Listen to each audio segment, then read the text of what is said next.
La psicología postmoderna tiene una controversia sobre si es semejante a la última versión. Se define mediante un modelo metanarrativo que es racionalista e integrador en base a la modernidad que nos proporciona la integración del yo y sobre la conducta humana. Está justificado en el psicoanálisis lacaniano y en la teoría del espejo. Además, se opone a la perspectiva modernista. Consideran útil verificar la postura postmoderna con el pensamiento moderno para así apreciar sus características. Según Anderson, en 1997, la perspectiva moderna parte de la idea de que existe una realidad separada del observador, capaz de ser conocida de manera objetiva.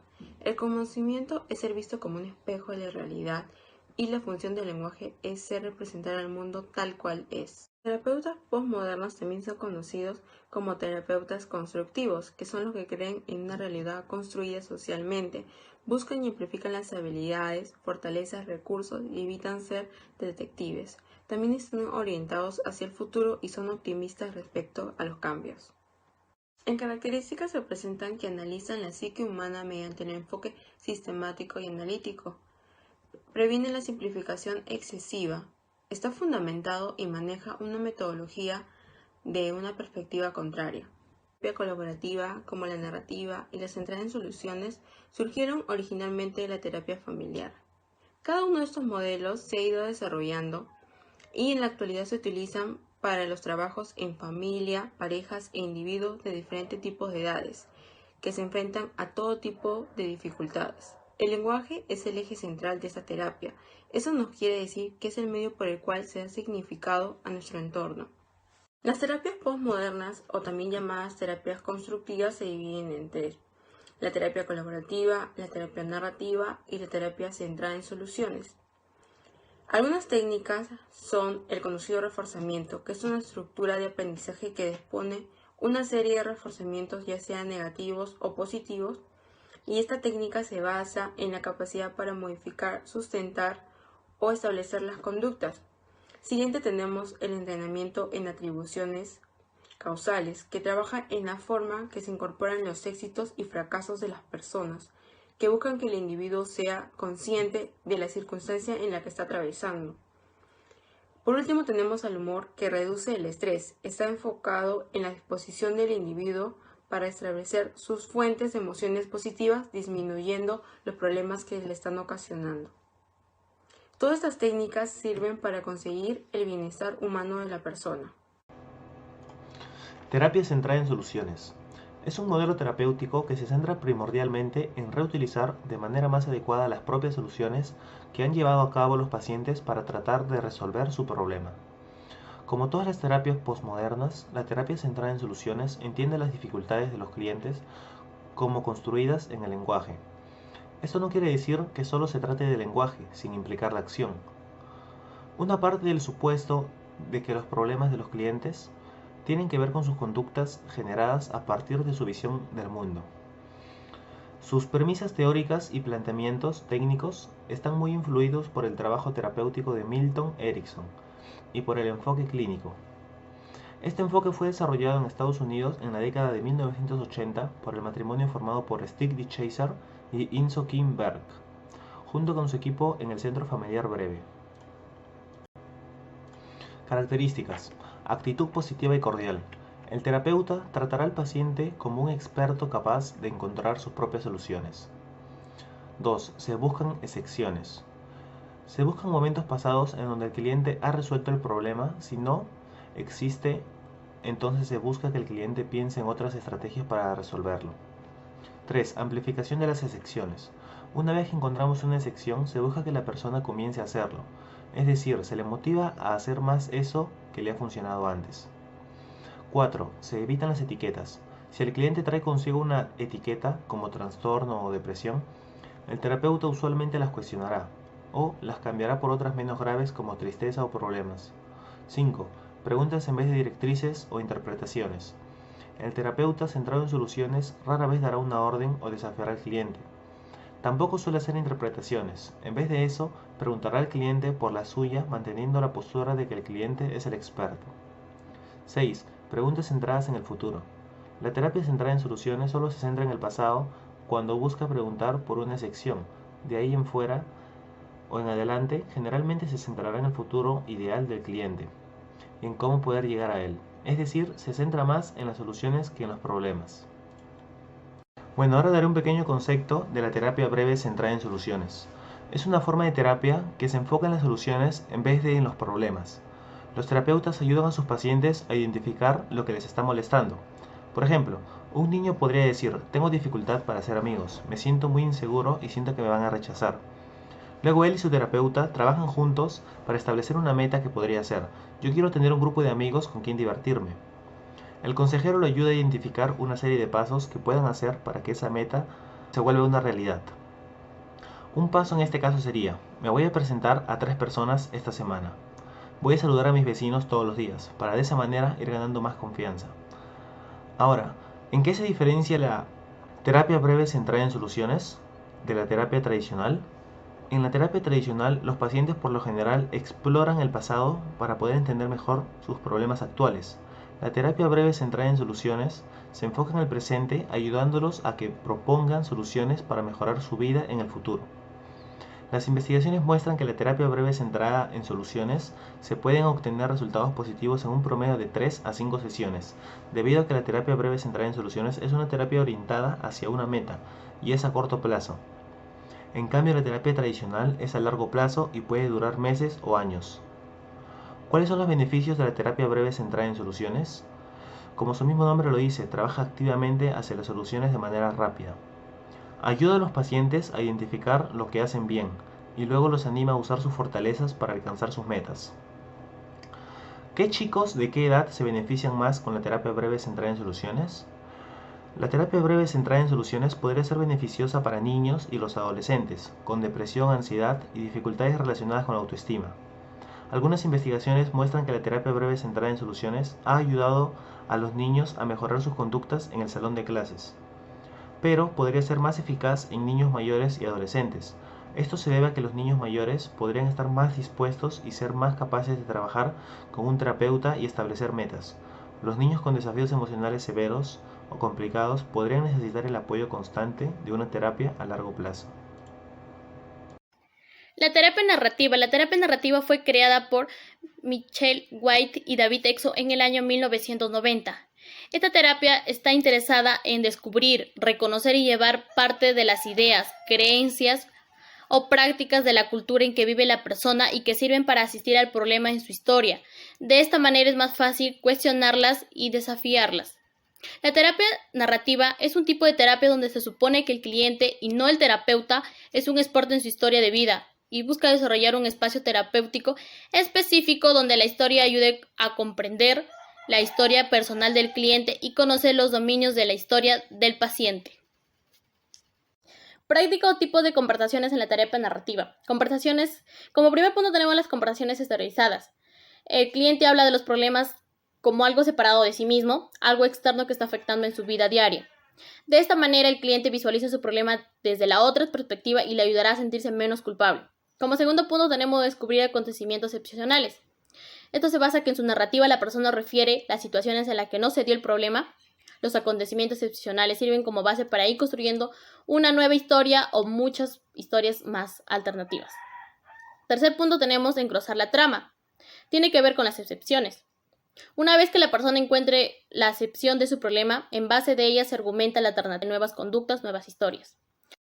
También tenemos como cuarto punto los documentos terapéuticos. Si bien los informes y demás incrementan el valor de la historia negativa, ahora se trabaja con documentos de connotación positiva, como por ejemplo una diploma, un viaje, un celular por el esfuerzo que la persona ha tenido. Técnicas de la terapia narrativa. Como primer punto tenemos notas de campo de la experiencia compartida. Es una de las principales herramientas en la observación participante en un escenario práctico compartido. Estas notas se componen de los apuntes que realizó el investigador, es decir, son el registro activo de su construcción de los acontecimientos ocurridos. Otro punto también tenemos los diarios. Otra fuente de información son los diarios, hechos por los participantes. Cabe mencionar que los investigadores también pueden llevar un diario acerca de lo que ocurre en las sesiones. En estos diarios, los autores plasman de una forma general los sucesos más revelantes del día como su punto de vista acerca de dicho acontecimiento. Como otro punto más tenemos las entrevistas. Son instrumentos favorables para la investigación narrativas, son las entrevistas no estructuradas, las cuales se realizan entre los participantes e investigadores. Este tipo de entrevista se va construyendo a medida que ésta va avanzando con las respuestas que se dan. Requiere de una gran preparación por parte del investigador, documentándose previamente sobre lo que concierne a los temas que se van a trabajar o tratar en las sesiones. Otro punto más son las contar historias. El contar historias nos ayuda al que el participante ayude a describir su trabajo y explicar sus acciones. Sin embargo, cabe mencionar que esta tendencia puede ser mal interpretada cuando se establecen relaciones causales en la investigación. Terapia sistemática. Los representantes son Gregory Bateson y Paul Watzlawick. ¿Cómo surgió esta terapia? Pues antes de la década de los 50, cuando se vivía en un tiempo de psicología tradicional, donde el foco era solamente intrapsicológico, se comenzaba con la persona y se terminaba en la misma persona. Entonces aquí surgieron algunos casos de esquizofrenia en los cuales no pudieron ser analizados como tal, porque el foco era bastante limitante. Pues aquí apareció la terapia sistemática, cuyo enfoque se centraba en un sistema más amplio, más grande, donde no solamente era el mismo psiquismo, sino ahora se centraba también en la familia y en la pareja, en las relaciones con ellos. Y pues esto otorgó algunos aportes para las terapias familiares o de pareja, y así también tomó aportes de algunas teorías como la de la general de sistemas, pragmática de las comunicaciones, la cibernética, entre otras. Esta terapia se explica a partir de su relación con el todo y busca entender las interrelaciones entre las diversas variables que constituyen un propio sistema. Para abordar un poco más, vamos a conocer la definición de un sistema. ¿Qué es un sistema? Pues es un conjunto de partes independientes que funcionan como una totalidad en conjunto y que tienen un propósito en común. ¿Cuál es su clasificación? Pues tenemos dos, por su constitución y por su naturaleza. En la constitución pues tenemos dos tipos también, de forma física o concreta, que pueden ser cosas reales, cosas intangibles, o también pueden ser abstractas y conceptuales como ideas, filosofías, hipótesis, entre otros. Y por su naturaleza pues tenemos a los cerrados, que son sin intercambios con el entorno cerrado, o pueden ser también abiertos, que son relaciones de intercambio pues con el entorno. Actualmente la terapia sistemática pues ha incorporado nuevos conceptos y se manifiesta como la elaboración teórica que permite la explicación de distintos dominios de la realidad. Así también esta perspectiva surge como explicación a sistemas biológicos, en donde se explican los sistemas más abiertos como cerrados que se dan en el medio exterior, como la autorregulación interna, para el equilibrio interno también, entre otros, en los sistemas, como mencioné, abiertos y cerrados. Esto quiere decir que la perspectiva sistémica no solamente se da en el ámbito pues psicológico, sino también se explica en el ámbito biológico, lo cual permite la elaboración teórica de distintos conceptos que se dan en todo el sistema de algo biológico, por ejemplo, la célula. Esta perspectiva pues permite la explicación de cómo se da la célula y cómo ésta se relaciona con distintos factores que ocurren dentro de su proceso. Asimismo, también existen tres escuelas. Pues estas tres escuelas tienen los representantes, que son los que se mencionó, Gregory y Paul. Y bueno, estas tres comparten una misma idea de que todo factor mental se debe entender dentro de un sistema. Y a través de relaciones analógicas o roles fijos y estereotipados. Estas también consideran a los síntomas, que son expresiones de algo mayor, algo que tenga que ver con la dinámica familiar o de pareja. Entre esas escuelas tenemos primeramente la escuela de Palo Alto, que se da en California. Esta se centra en los patrones de comunicación y esto se refiere, por ejemplo, cómo se comunica la familia. Se sabe que muchas veces cuando la familia va a una terapia, pues la familia tiende a decir de que todo es de un cierto modo, pero conforme se dan los ejercicios o conforme se dan los procesos, se pueden ver los comportamientos y pues se llega a ver la realidad de esta familia, ¿no? Entonces, esta escuela pues se centra más que todo en estudiar estos patrones de comunicación, de cómo se da en la familia y modificarlos dentro de la estructura familiar. Analiza los modos de comunicación que se establecen dentro de la familia digital y analógica antes y después. Como acabo de mencionar, primeramente la familia da un supuesto de cómo son ellos. Esto es la parte digital, la familia, la perspectiva digital, que es el antes, el cómo se dice, pero el después sería la analógica, que es cómo realmente se ve, lo que se evidencia. Luego tenemos a la escuela de Milán, que se da en Italia. Esta se centra en el significado de un síntoma para la familia. Por ejemplo, un paciente llega a casa, un paciente se está tratando, y si fuera por el lado tradicional de la psicología, pues la familia tiende muchas veces a juzgar a este paciente de que tú solamente necesitas estar bien, de echarle ganas o algo así. Entonces, esta escuela considera la importancia de la familia, la perspectiva de la familia sobre el síntoma del paciente. Es importante conocer que la familia conozca lo que realmente sucede con el paciente para evitar este tipo de juzgados, entre otros. Luego tenemos a la escuela estructural estratégica, la cual se centra en los roles y jerarquías dentro de la estructura familiar, como las comunicaciones o vínculos. Esto hace referencia a que se centra en estudiar los roles que cada persona tiene dentro de la familia, ¿no? Cómo es la comunicación entre el papá y los hijos. De repente es mejor la comunicación entre los padres, papá con mamá, en lugar de papá con hijos, por ejemplo. Entonces, esta escuela se centra en hacer el estudio de todo esto. La psicoterapia es la aplicación de la psicología clínica al tratamiento de los problemas mentales a través de una relación terapéutica.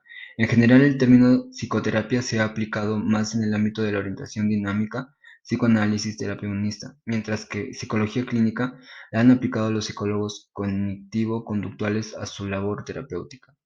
Sin embargo, desde algunos puntos de vista, se ha considerado a la psicoterapia como una parte de la psicología clínica, y así la considera el Colegio Oficial de Psicólogos. Desde algunas perspectivas, la psicoterapia es un espacio de reflexión con un profesional en el que se afrontan los problemas que en esta vida nos asaltan. Freud afirmaba que era preciso revivir el trauma en las sesiones para poder resolverlo. Desde una perspectiva cognitivo-conductual, se sabe que para resolver el problema hay que modificar determinadas conductas y que si no se hace, el problema no se soluciona. Cuando se habla de conductas, se hace en un sentido amplio, considerando conductas los pensamientos, los sentimientos y las emociones. La psicoterapia consiste entonces en acompañar al paciente en el camino que tiene que hacer para llevar a cabo el programa. A partir del último cuarto del siglo XX, han surgido nuevas formas de pensar en la psicoterapia que cuestionan muchos de los supuestos en los que se ha basado esta disciplina a través de su historia. Prácticas terapéuticas que han recibido diferentes nombres: terapias posmodernas, terapias narrativas, terapias discursivas, terapias postestructuralistas, terapias colaborativas y terapias socioconstruccionistas. Se utiliza el término posmoderno para considerar, como Harlan Anderson, que éste constituye una amplia sombrilla bajo la que caben muchas corrientes del pensamiento distintas pero interrelacionadas. Una de las características del mundo posmoderno es la posibilidad de transportarnos y comunicarnos como nunca antes. Algunos modelos terapéuticos se enfocan en el proceso y no en contenidos. Una de sus características es que no son terapias especializadas en un tipo de problema o una población, sino que se especializan en ciertos tipos de procesos o de conversaciones, cuyo contenido varía dependiendo de las circunstancias de los clientes. Esto permite que en el trabajo clínico se utilicen con éxito ante una gran variedad de dificultades. Este énfasis en los procesos ha permitido que los exponentes de la terapia narrativa, la terapia centrada en soluciones y la terapia colaborativa amplíen cada vez más su rango de acciones. El interés por las terapias posmodernas ha ido creciendo paulatinamente. Hace unos años no se estudiaban este tipo de terapias en los programas de universidades e institutos de entrenamiento. Si había suerte, se mencionaba al final del curso. Hoy en día se les incluye como parte importante de muchos programas y hay incluso un creciente corpus de literatura sobre cómo enseñar y aprender estas formas de trabajo. La clínica psicológica es una experiencia de relación entre paciente y terapeuta, donde este último debe acompañar al sujeto en su darse cuenta, evitando la pretensión de poseer una verdad absoluta sobre él y su condición, absteniéndose de las explicaciones totalizantes. donde el pensamiento se reduce a lo racional y, por ende, la relación deja de ser relacional. La relación clínica debe pararse del lado de la perspectiva posmoderna, la cual permite visualizar al sujeto como un todo, en lo cual intervienen diferencias múltiples y provisionales que se conjugan con su componente de ser pasado, ser evento y ser presente. La clínica psicológica, al igual que la posmodernidad, debe incluir en su quehacer elementos retrospectivos que permitan comprender la ficción de la realidad, donde el discurso y la narrativa del otro actúen como un puente hacia la interpretación de su mundo interior, haciendo posible el encuentro con lo subyacente. Para terminar, quisiera citar a Harlan Anderson, quien dice que la pregunta fundamental de las terapias posmodernas es: ¿cómo podemos los terapeutas y clientes crear los tipos de relaciones y de conversaciones que permitan a todos los participantes acceder a su creatividad y desarrollar posibilidades donde éstas no parecían existir?